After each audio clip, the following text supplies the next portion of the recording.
ገድለ ጊዮርጊስ። በስመ አብ ወወልድ ወመንፈስ ቅዱስ አሐዱ አምላክ አሜን።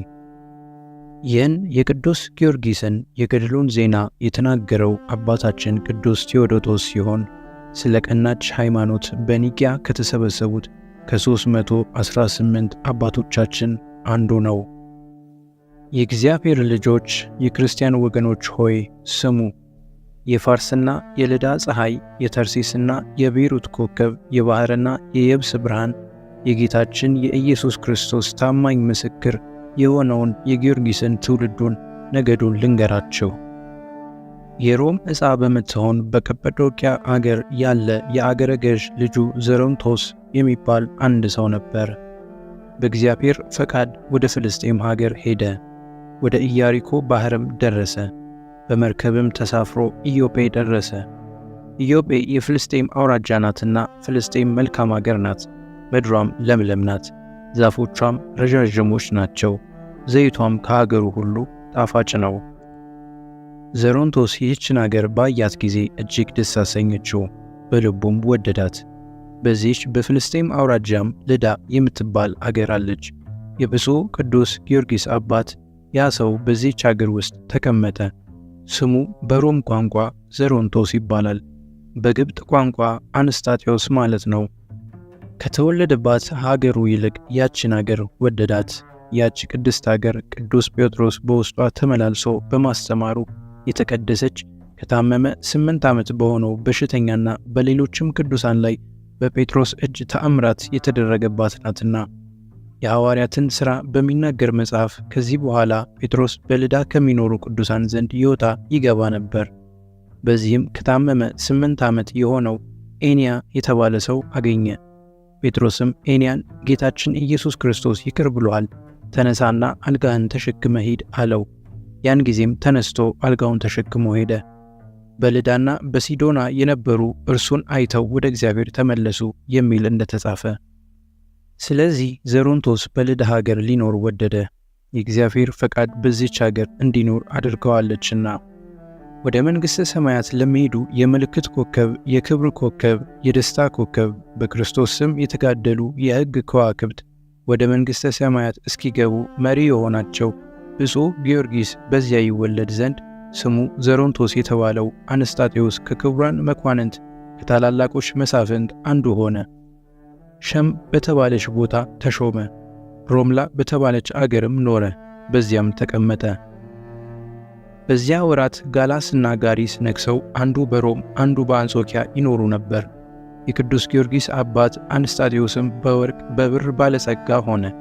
ንጉሥ ጋላስም በብዙ ዘመን በቂሳርያ አገር ላይ መስፍን አድርጎት ነበር። የፍልስጤም ክፍል ከምትሆን ድያስ ከተባለች አገር በጽርዕ ቋንቋ አቅሌስያ የምትባል ሚስትን አገባ። በግብጥ ቋንቋ ቴዎቢስታ፣ በግዕዝ ደግሞ ቤተ ክርስቲያን ማለት ነው። ይህች ሴትም የተቀደሰች፣ የተመሰገነች፣ የተባረከች፣ የተመረጠች በብርሃኑ ዓለምን ሁሉ ያበራውን የሰማዕትነት ኮከብ ይሸከም ዘንድ እግዚአብሔር ማኅፀኗን የባረከላት ሴት ነበረች። ከዚህም በኋላ ዘሮንቶስ እሷን አገባ። 2 ሴቶች ልጆችና ስሙ ጊዮርጊስ የተባለ አንድ ልጅ ወለደችለት። ያም ልጅ ደምግባቱ ያማረ፣ ቁመቱ የደጋ ዛፍ የመሰለ፣ መልኩም እንደ መልአከ እግዚአብሔር ያማረ ነበር። የእህቶቹ ስምም የአንዲቱ ማርታ የሁለተኛይቱ እስያ ነበር። ቴዎብስታ እጅግ ባለጸጋ ነበረች። ወንዶችና ሴቶች አገልጋዮች ነበሯት። ቅዱስ አንስጣጤዎስና ቴዎብስቲያ እግዚአብሔርን የሚወዱ ክርስቲያኖች ነበሩ። ለድሆችና ለጾም አዳሪዎች ገንዘባቸውን ይመጸውቱም ነበር።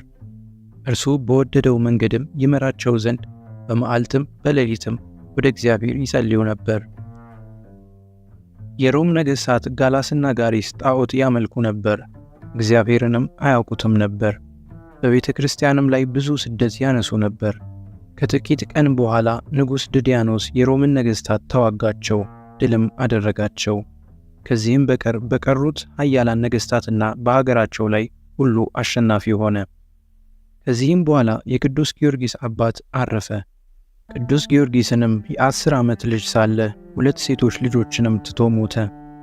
ብዙ ገንዘብም ወርቅና ብር ወንዶችና ሴቶች አገልጋዮች እጅግም ብዙ ሀብት ትቶላቸው ነበር። ዳግመኛም ፈረሶችን፣ በቅሎችን፣ ብዙ ከብቶችን፣ ስፍር ቁጥር የሌላቸው በጎችን ትቶላቸው ነበር። በፍልስጤም ሀገር ሁሉ የሚተካከላቸው አልነበረም። የሀገራቸው ሰዎችም ለእነርሱ ስለሚያደርጉላቸው በጎ ሥራ ይወዷቸው ነበር። ከዚህ በኋላ በቅዱስ ጊዮርጊስ አባት ፈንታ በፍልስጤም አውራጃ ሌላ አገረ ገዢ ሾመላቸው። እሱም ፈጣሪውን እጅግ የሚወድ ሰው ነበር። የዚህ ጻድቅ ክብሩ የወገኖቹም ክብር የታወቀ ነበር። ዕድሜዋ 5 ዓመት ከሆናት ከአንዲት ሴት ልጅ በቀር ወንድ ልጅ የለውም ነበር። ለክብሩ እንደሚገባው በታላቅ ማዕረግ ወደ አገሩ በገባ ጊዜ ሕፃኑን ቅዱስ ጊዮርጊስን የ10 ዓመት ዕድሜ ልጅ ሳለ ልኮ አስጠራው። ብዙ ሰዓት አቅፎ ይስመው ጀመር። ልጁ ግን አባቱ ስለሞተ ያለቅስ ነበር። ከዚህም በኋላ ከእርሱ ጋር ላሉት ሰራዊት አለቃ ይሆን ዘንድ የወታደርነት ማዕረግ ሰጥቶ ልጁ ሊያደርገው እንድትሰጠው እናቱን ለመናት። እናቱም ልጅ የሆነ ብላ ሰጠችው። ክብሩን የወገኖቹን ማዕረግ ጽፎ 100 ወታደሮችን ጨምሮ ወደ ንጉሡ ላከው። ንጉሡም መልእክቱን ባነበበ ጊዜ በኃያሉ በቅዱስ ጊዮርጊስ ደስ አለው። የወታደርነት ማዕረግ ሰጥቶ በ5000 ወታደሮች ላይ የበላይ መኮንን አደረገው። አባቱ ከተወለት ከርስት ከጉልት ግብርና ገጸ በረከት ሌላ 400 ወቄት ብር ደሞዝ እንዲያገኝ ጻፈለት። ለነገሥታት በሚገባ ክብር ወደ ሀገሩ መለሰው። ወደ ሀገሩም በገባ ጊዜ አገረ ገዢውና የሀገሩ ሰዎች መጥተው ተቀበሉት። ወደ ትልቁ የክብር አዳራሽም አገቡት። በማግስቱም እናቱ ለሀገሩ ሰዎች በሙሉ ለድሆች፣ ለባለጸጎች፣ ለሴቶች፣ ለወንዶች፣ ለታናሹ ለታላቁ በአንድነት ታላቅ የደስታ በዓል አደረገች። ባላቸው ለሞተባቸው ሴቶች እናትና አባታቸውም ለሞቱባቸው ልጆች ብዙ ገንዘብን መጸወተች።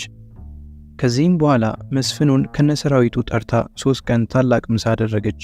መስፍኑም ቅዱስ ጊዮርጊስ ልጄ የገንዘቤ ሁሉ ወራሽ ነው ሲል ጻፈ። የመስፍኑንም ልጅ ምሽት ልትሆነው አጨለት። በቤቱ ሁሉ ባለሙሉ ሥልጣን አደረገው። በመንግሥቱ ሥራ ሁሉ መስፍኑን ይረዳው ነበር። በሥራውም እየረዳው 10 ዓመት ተቀመጠ። ቅዱስ ጊዮርጊስም 20 ዓመት በሆነው ጊዜ የቅዱሳት መጻሕፍትን ትምህርት ሌላውንም ጥበብ ፈጸመ።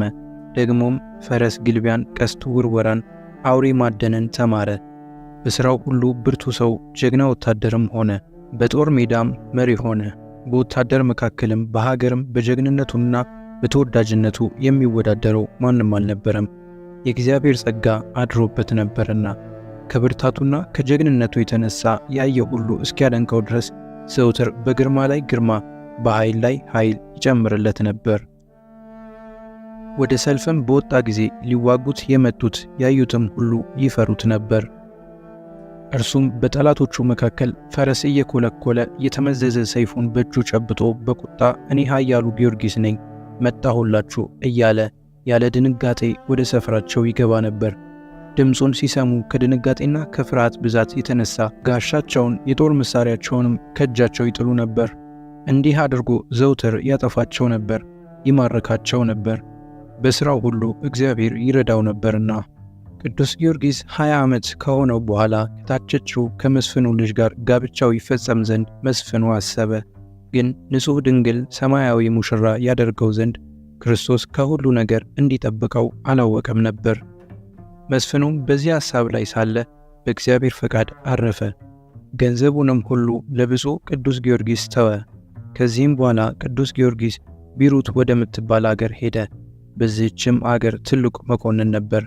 ሀገሪቱም በኢያሪኮ ዳር የተቆረቆረች ናት። በሮም አንጻር የተሠራ ቅጽር ነበራት። ግንቧም እንደ ሊባኖስ ግንብ ነበር። በሮቿም በባህር በኩል ነበሩ። ቅጽሯ ብርቱ ነበርና በየብስም ሆነ በመርከብ ለመጣ ጠላት አይደፈርም ነበር። ይቆየን። ወስብሐት ለእግዚአብሔር።